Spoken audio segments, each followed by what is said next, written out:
Hi, and thank you for coming to the Bringing You What's Next virtual field day. I'm Aaron Stevanus, Technical Sales Manager with Eastern Canada, and I'm here with Taylor Purucker, our Crop Nutrition Lead, covering the Eastern North American area to talk to you today about advanced crop nutrition.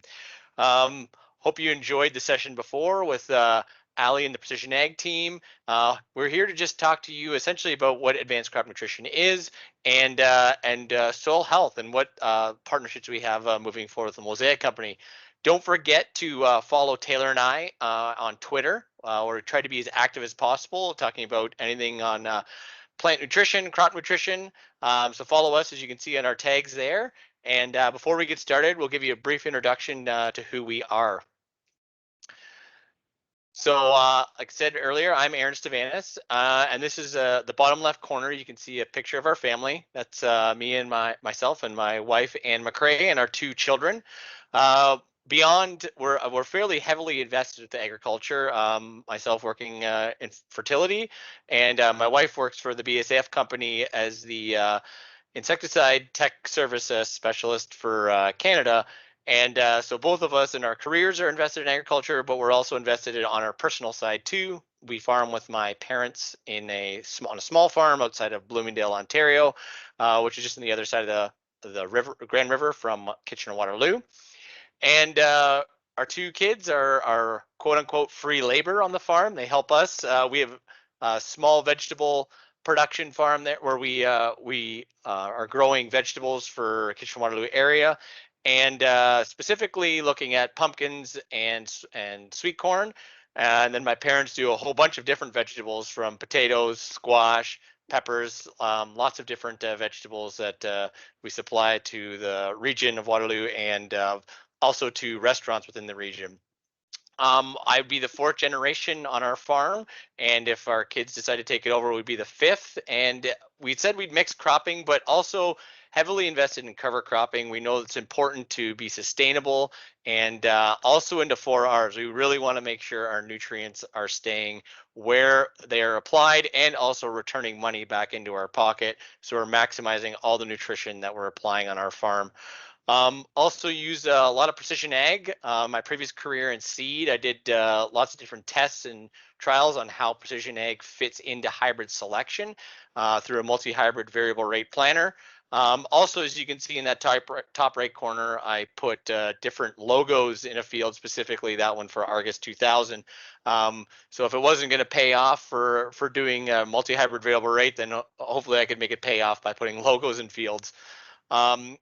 I also graduated from the University of Guelph in 2007 with my Bachelor in Science degree, and 2003 as with a diploma in agriculture. And I've received my CCA in 2009, and I've been using that ever since. So that's a little bit about me, and now I'm going to pass it over to Taylor. All right. Thanks, Aaron, and thanks everyone for joining us today. We really appreciate the opportunity to come and talk about advanced crop nutrition. But before we get into that, I do want to take just a moment and tell you a little bit about myself. My name's Taylor Purucker, and I'm the crop nutrition lead in Eastern North America, which is really just a fancy title for agronomist. But I currently live in Northeast Ohio, just really due south of where Aaron lives in Ontario. I live there with my wife. That's us in the picture there. She's a veterinarian. We actually met at Michigan State. I was there studying crop and soil sciences. I loved it so much, I decided to stay for another couple of years and get my master's. And recently, I became a certified crop advisor. I've been with Mosaic for about a year now. It's a really exciting time to be here with Mosaic, and I think it's an exciting time to be in the agriculture industry. And part of that is because of some of the advanced crop nutrition technologies that are coming down the pipeline. Before we get into that, I do want to just take a quick moment and talk about who the Mosaic Company is. We are the world's leading integrated producer and marketer of concentrated phosphate and potash. We have operations in Florida where we produce our phosphate fertilizers like Micro Essentials, And of course, in the backyard in Canada is where we have the majority of our potash operations. And then, of course, the exception of our Carlsbad, New Mexico site where we produce K-Mag. But across all those sites and across all our joint ventures around the globe, our mission stays the same. We help the world grow the food it needs. We do this by providing value products like our performance product portfolio with the goal of ultimately providing value to the grower. When we can make growers and our retail customers successful, that's what makes Mosaic successful. And we understand that there's not a one-size-fits-all solution to crop nutrition. So what we've done is we've developed a variety of products that fit into our performance product portfolio that help supply proper crop nutrition so that our growers and our retail customers can be successful and achieve optimal yields and return on investment. What I'm showing on the screen is how the agricultural landscape has changed over the past few years and give an idea of where the industry is going to be heading. This arrow gives a spectrum of sustainable practices that we see in agriculture. On the far left-hand side, it begins with traditional agriculture. Now, this doesn't mean anything bad. It doesn't really mean anything good. It's to serve as a benchmark or a starting point of where we are with sustainability and soil health. And I could probably argue that probably a lot of farm operations fall into this traditional agriculture category. In 2012, the International Plant Nutrition Institute introduced this idea of the 4 Rs, which is applying the right source, the right rate, the right placement and at the right time of fertilizer. This 4R concept was a big step for the crop nutrition industry in terms of sustainability. When we can reduce nutrient loss and improve nutrient efficiency, that ultimately fulfills our goal of producing a more sustainable food system. Each box represents a further advancement in sustainability in the landscape. Here we go to the extreme of organic and regenerative agriculture. And while I don't necessarily think that the entire agriculture industry is going to move all the way to this spectrum, what I think will happen is in the next 5 to 10 years, and maybe even today here in 2021, is land in the middle in soil health. I think what we'll do differently is start to manage our soils as well as our crops. So what does this really mean in real terms? Of course, it could mean less use of synthetic fertilizers and pesticides, but really what I think it boils down to is that while we'll still consider inputs within a single year, like pesticides, seed technology, even crop nutrition, what we'll think of is how we can use crop nutrition to sustain systems year after year. I think it's important to define soil health. There are a lot of different definitions, maybe different opinions on this. I think if I were to ask 10 people how they define soil health, I'd probably get 11 different answers. And that's fine. But today I just want to set a definition for what we're going to talk about with advanced crop nutrition.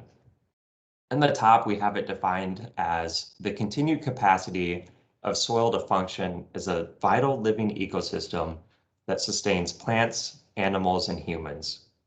This is how the United States Department of Agriculture Natural Resources Conservation Service defines soil health.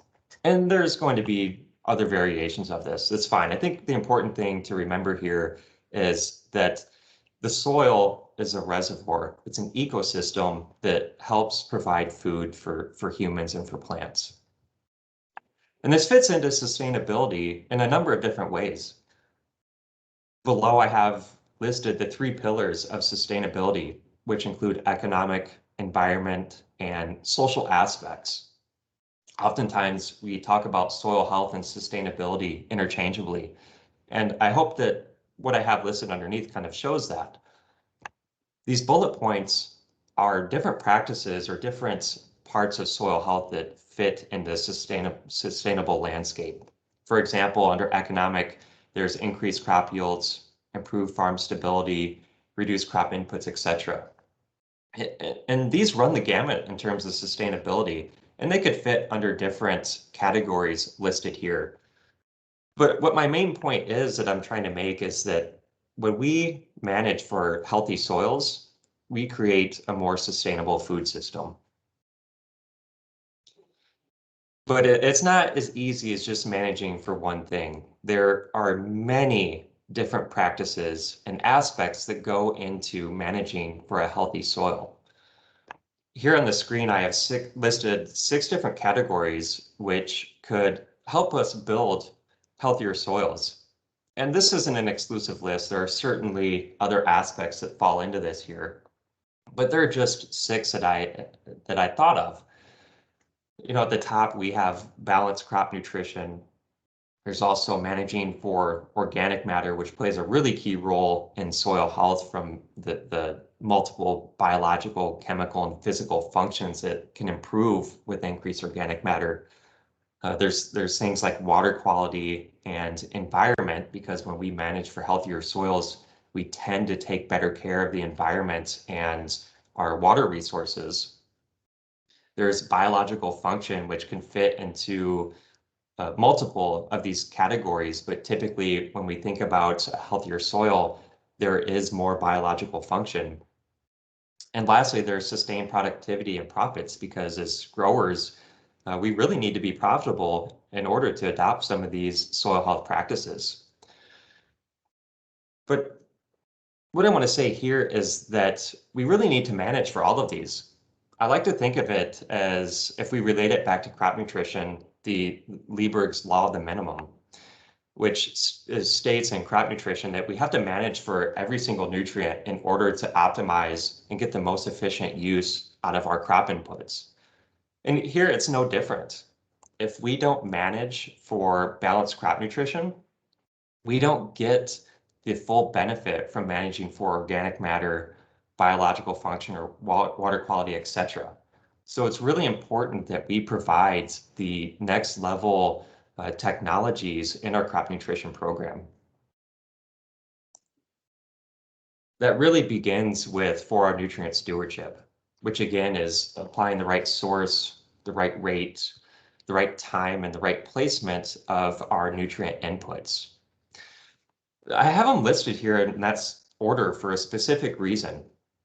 One of the reasons is because if we don't use the right source of fertilizer, the right rate, the right time, or the right placement isn't as effective or cannot be effective at all. I think it's really important that we supply the crop nutrition needs that closely match the crop requirements for that fertilizer. As Aaron will talk about a little bit later, we've developed our portfolio to help match those needs. And we've seen a lot of success with Microessentials, Aspire, and some of our other performance products with this. When we use the right source of fertilizer, we can create more efficient systems. And by applying the right rate at the right time and the right placement of those fertilizers, we optimize yield, but we also take better care of our soils.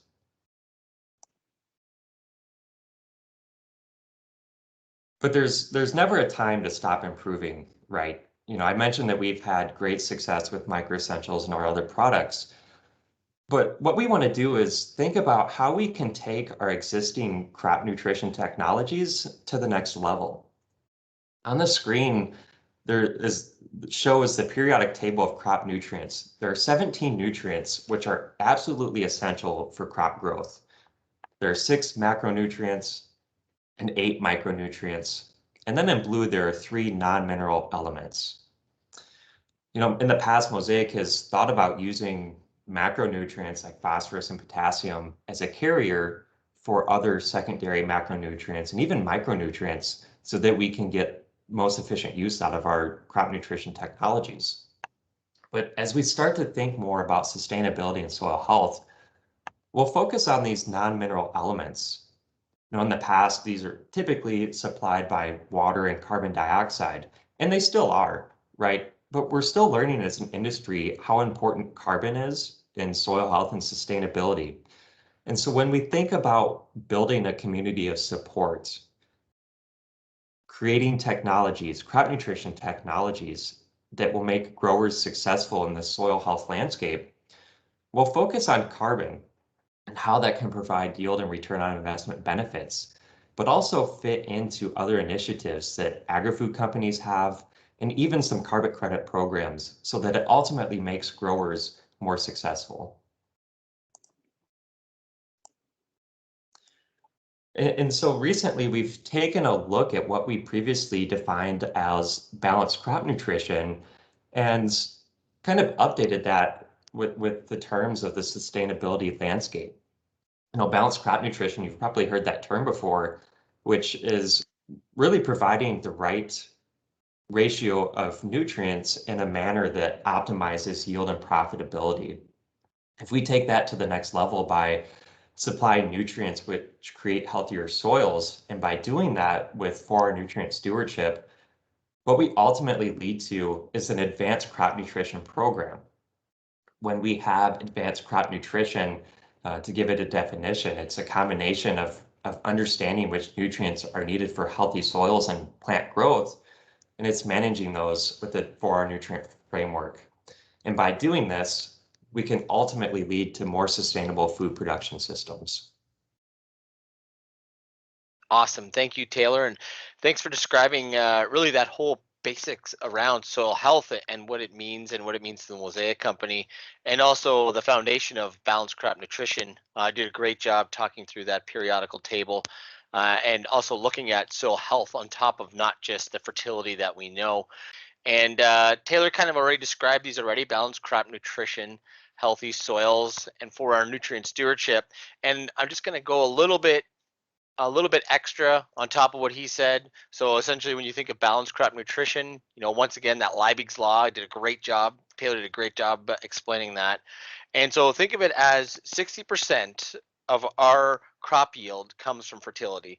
So when you think of all that work you do to select genetics, corn, soybeans, wheat, if you're growing vegetables, choosing the right genetics to maximize the environment that you're in, and then also the crop protection to protect the yield of that crop. The fertility spot is really what we're looking at. That balanced crop nutrition is 60% of that yield to essentially capitalize on all those decisions that you've made already. And then moving into soil health, a healthy crop is a healthy crop is healthy soils. If we're growing bigger crops, we're putting bigger biomass in. That means more carbon cycling, more biological life. Really thinking of that healthy crop as a healthy soil. And so once again, moving forward on that, let's make sure we fertilize it properly. Let's make sure we do the right crop protection, best management practices. Let's make sure we're doing things correctly. And then obviously 4R stewardship, nutrient stewardship, I'm a big fan of this, and that's really looking at essentially your nutrients and when you're applying them and all that. Sorry, the source that you're applying, the rate that you're applying, the timing and the placement really is looking at capitalizing on that investment you've made in fertility. So when we're talking about that advanced crop nutrition and sustainability, we like to look at this corn plant diagram. So essentially we have in this slide a corn plant from VE, which is emergence, all the way to R6, which is grain black layer. And as you can see on the left there, we have Micro Essentials, Aspire, and K-Mag. So those are our 3 performance products. And we really like to see these as the foundation of fertility. So when you're putting down your fertility, either in the spring or in a broadcast or in a 2x2 band, or if you're putting it in furrow with wheat, really we're looking at that as that foundation of fertility. And then if you look in the bottom, we have essentially that timeline, but also sufficiency to insufficiency. So essentially, when are those nutrients available, and when is the plant's demand for those nutrients? And we're going to kind of talk about that with these performance products and where they fit into that. And then we're going to tie that into the advanced crop nutrition that I was talking about in the previous slide, and that Taylor kind of did a fantastic job in describing the concepts of advanced crop nutrition earlier, and kind of tie it all together at the end. So now when we look at this, we're going to take this down essentially to each performance product, and look at how they fit into that timeline, but also where they fit into 4Rs and kind of, like I said, tailor it into this advanced crop nutrition. So this is one of our Agrifacts. This is our summary of our small plot data and research that we do. And it really just takes all that information and summarizes it into a nice, easy, readable one-page document, and usually have some graphs and yield advantages to help illustrate what's going on very easily. You can find these all at cropnutrition.com. If you need any help, you can talk to your crop specialists with FS Partners, or feel free to send an email or direct message on Twitter, and I can help you get get you to these Agrifacts. But in this one specifically, like I said, we're looking at Microessentials SZ, and we're comparing 3 different products of phosphate. So we're looking at MAP, so MAP alone, as you can see in these graphs on the right, and MAP plus ammonium sulfate and zinc sulfate, and then Microessentials SZ.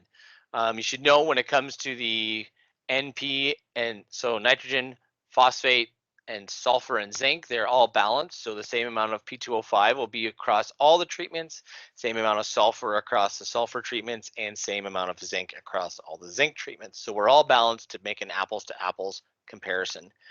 So when we talked about efficiency. Let's look at how much P2O5 is being taken up and put into the plant, or taken up by the plant, sorry. And we can do that by doing a tissue sample. So in this trial, we did a tissue sample between V6 and V8 across all the trials. And as you can see, we get a nice slow stepping increase as we change our management strategies with phosphate. So we start with MAP. It started with 9.2 pounds of P2O5 per acre in that MAP product. So obviously we're getting phosphate in the plant. That's our standard. Going to the blended product, so now we're adding that ammonium sulfate, zinc sulfate. We do see a step up of half a pound of P2O5 per acre in that plant. So obviously having a sulfur source and zinc is helping move phosphate more efficiently into the plant. Then when we move to Microessentials SZ, we see a step up of 0.4 pounds of P2O5 per acre versus that blended product, and which would be about a 0.9 pound of P2O5 per acre above that MAP. So we're obviously seeing a more efficient way of delivering phosphate into the plant. But, what does that mean? Well, when you look at the science, we have a slide on this. We'll leave it and keep it brief. If you look at the science, in having that elemental sulfur in Microessentials, through it going through the oxidation process, we are acidifying. The granular of Microessentials is acidified more than MAP. We already get a little bit of acidification with MAP and the ammonium that's in MAP, but when you add that elemental sulfur oxidation, that granule is double the acidity. And what do we know about phosphates? Phosphates do like to be taken up in a more acidic environment. So dihydrogen phosphate is more readily available in lower pHs. So because of that acidification in the granule, that phosphate is more readily available and easier for uptake in a more plant usable form. So that's all great, but really at the end of the day, when it comes down to yield, what are we seeing for yield? So if you look at the bottom here, we have MAP as our standard to compare to at 202.7 bushels per acre. We see the blended product of MAP ammonium sulfate and zinc sulfate, a slight increase of just under a bushel, but really looking at Microessentials, as said, we see that big step up to 212 bushels per acre, which is an 8.6 bushel per acre increase over that blended product.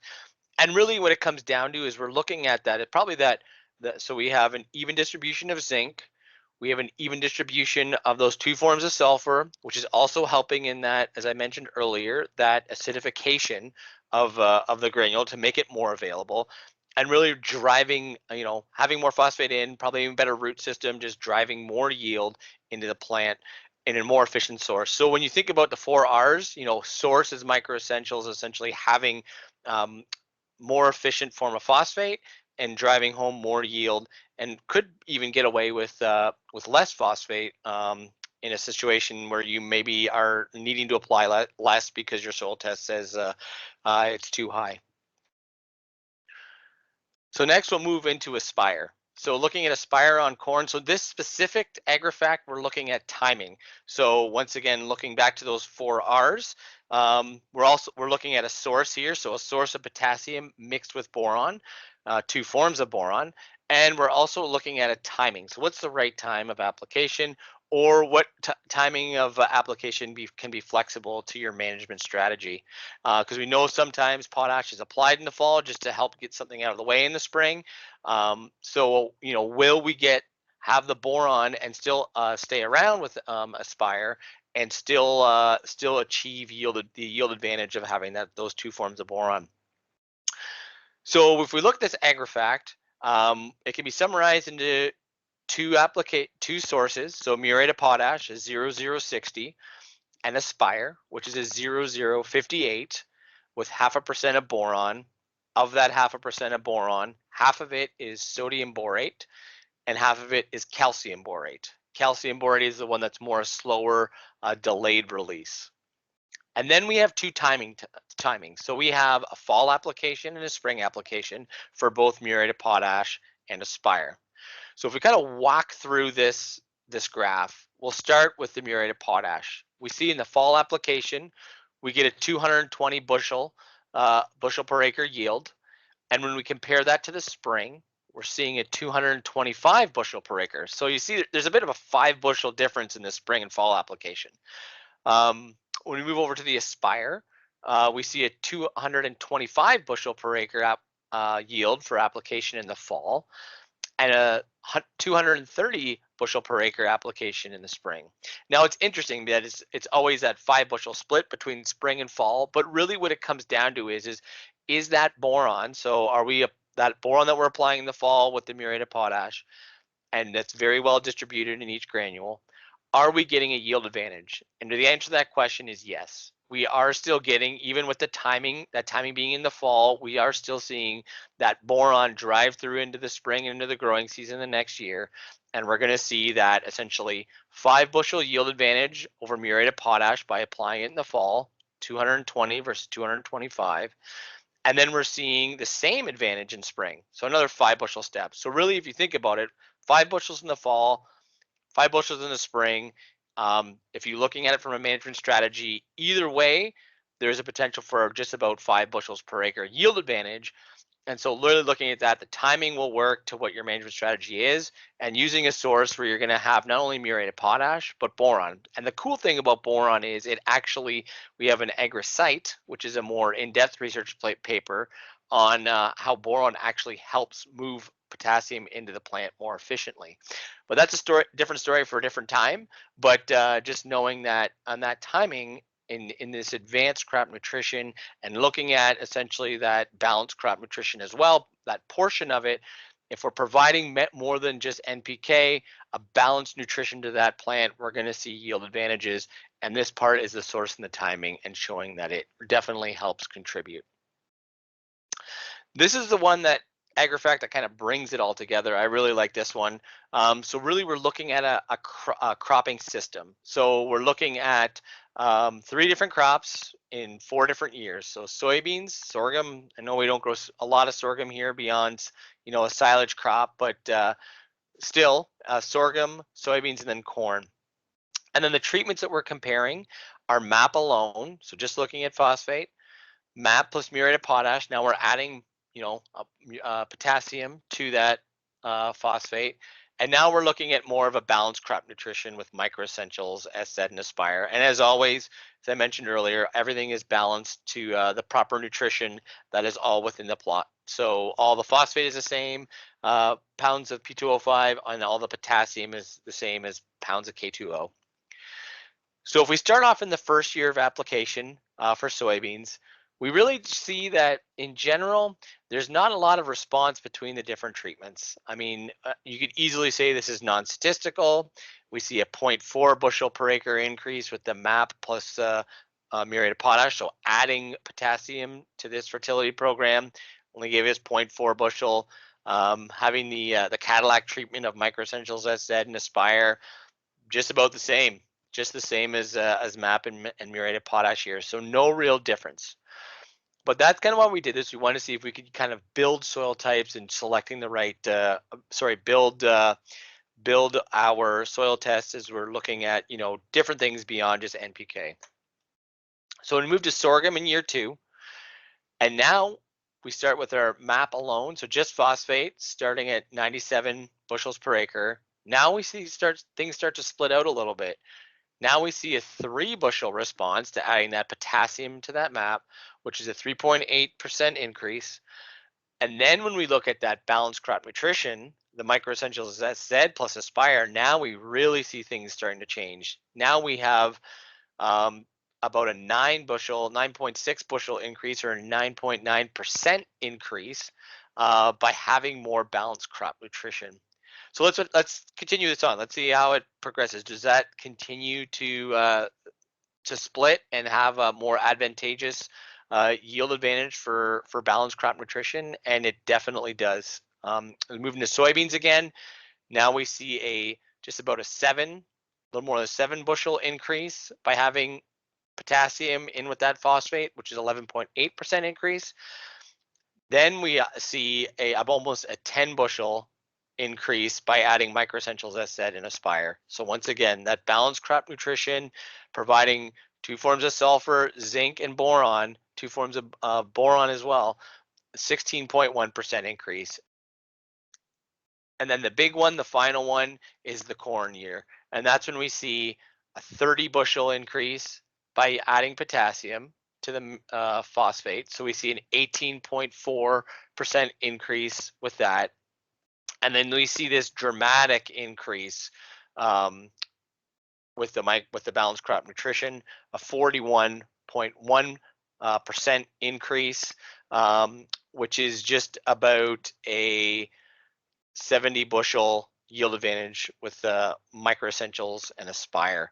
So really, what are we seeing here? So we're seeing that essentially all of the 4 R's. We're seeing the right source, the right rate, the right time, the right place. We're getting everything right in balance to where it needs to be. But also, when you think about this, we're helping to build, we think we're building actually fertility. So boron, which is, if you look across Ontario, boron is very low in our soil tests. So we're building boron here. We're building sulfur, which is getting lower because we're getting less out of the environment. So with that elemental sulfur, we see a little bit of build in sulfur, and really just making that soil test more robust to essentially help drive more yield. And as I mentioned earlier, a part of that soil health is a healthy crop and healthy soil. If we can build that bigger, more robust crop, we're also feeding more microbes back into that carbon cycling in the soil as well. So bringing it back to the end of this slide, we had talked about that portfolio product as our foundation of fertility. And we talked about these different products and, in the 4 R's, where they kind of fit in and how they help us get through this corn growth stage and keeping sufficient nutrients. We also talked a little bit about soil health and how a healthy crop promotes a healthy soil. And so when you kind of bring that all together, imagine if we had even these soil health products that we're testing within our portfolio that you could maybe apply at V6 and help keep this sufficient level of the foundation of phosphate we put down throughout the whole growing season by helping that plant just utilize phosphate more efficiently. These are things that we're looking in our portfolio moving forward to partner with our foundation of products with microessentials, Aspire, and K-Mag to essentially cycle nutrients better, keep our soil healthy and sustainable, and we want to make sustainable attainable. That's going to be a part of our goal. And obviously, as I said earlier, our mission at Mosaic is helping the world grow the food it needs, and also in a sustainable way. And so this is what we're looking at with this advanced crop nutrition, with more to come in the next couple of years. But I hope we can get your palate ready and excited for what's here to come. Thank you very much for your time. Very much appreciate it. Taylor and I always enjoy talking with you, and hopefully next year we can actually see you in the field face to face instead of being virtually. But we very much appreciate your time. We appreciate your business. Please follow us on Twitter. If you can, we'll make sure to follow you back. And if you're looking for any information, like I said, all those Agrifacts you can find at cropnutrition.com. If you decide to just want to see each individual product, You can go to microessentials.com, aspireboron.com, and kmag.com. They'll all kick you back to the crop nutrition website because that's our landing page. But there's tons of information there on crop nutrition, nutrition cycling, everything you need to know on the facts on crop nutrition. So thank you again, and we look forward to your questions.